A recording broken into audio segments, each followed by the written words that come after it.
वायु प्रदूषण निवारण एवं नियंत्रण अधिनियम 1981 का उद्देश्य वायु प्रदूषण को रोकना, नियंत्रित करना और कम करना है। इस अधिनियम के अंतर्गत राज्य सरकार को भी महत्वपूर्ण शक्तियां दी गई हैं। राज्य सरकार मुख्य रूप से राज्य प्रदूषण नियंत्रण बोर्ड (एसपीसीबी) के माध्यम से इन शक्तियों का प्रयोग करती है ताकि उद्योग, वाहन और अन्य प्रदूषण फैलाने वाले स्रोत कानून का पालन करें और लोगों को स्वच्छ वायु मिल सके। राज्य सरकार की शक्तियां: राज्य प्रदूषण नियंत्रण बोर्ड की स्थापना करना ताकि राज्य में वायु प्रदूषण की रोकथाम और नियंत्रण का कार्य किया जा सके। धारा 19 के अंतर्गत वायु प्रदूषण नियंत्रण क्षेत्र घोषित करना। जहां प्रदूषण अधिक हो उस क्षेत्र में विशेष नियम लागू किए जा सकते हैं। प्रदूषण फैलाने वाले ईंधन और उपकरणों के उपयोग पर रोक या प्रतिबंध लगाना तथा सीएनजी, एलपीजी और पीएनजी जैसे स्वच्छ ईंधनों को बढ़ावा देना। उद्योगों को अनुमति देना या अनुमति अस्वीकार करना। कोई भी उद्योग वायु प्रदूषण नियंत्रण क्षेत्र में बिना अनुमति के स्थापित या संचालित नहीं हो सकता। उद्योगों का निरीक्षण करना। राज्य प्रदूषण नियंत्रण बोर्ड फैक्ट्री, चिमनी, प्रदूषण नियंत्रण उपकरण और अभिलेखों की जांच कर सकता है। धुएं और गैसों के नमूने लेना तथा उनकी प्रयोगशाला में जांच कराना ताकि यह पता लगाया जा सके कि प्रदूषण निर्धारित सीमा से अधिक तो नहीं है।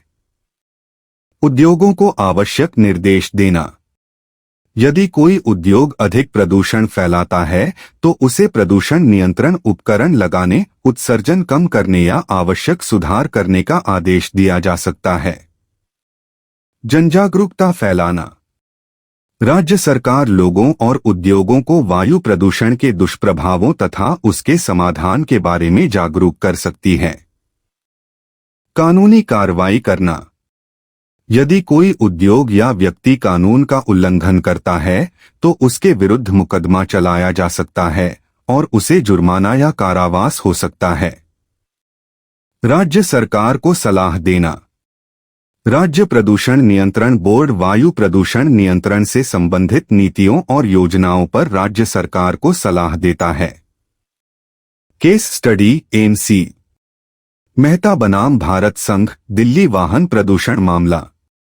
दिल्ली में वाहनों की बढ़ती संख्या के कारण वायु प्रदूषण बहुत अधिक हो गया था। सर्वोच्च न्यायालय ने सरकार और प्रदूषण नियंत्रण बोर्डों को प्रदूषण कम करने के लिए प्रभावी कदम उठाने का निर्देश दिया।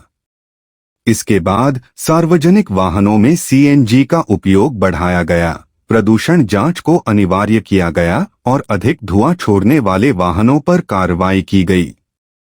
इस मामले से स्पष्ट होता है कि राज्य सरकार और राज्य प्रदूषण नियंत्रण बोर्ड अपने अधिकारों का उपयोग करके वायु प्रदूषण को काफी हद तक नियंत्रित कर सकते हैं।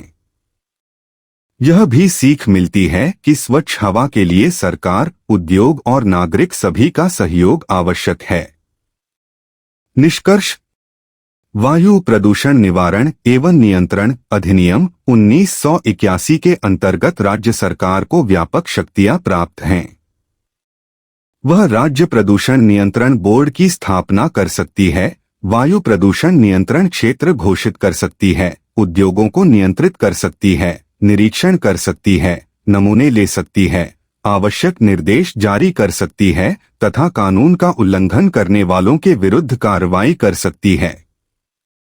इन शक्तियों का सही उपयोग और जनता का सहयोग मिलकर स्वच्छ, सुरक्षित और स्वस्थ वातावरण का निर्माण कर सकते हैं।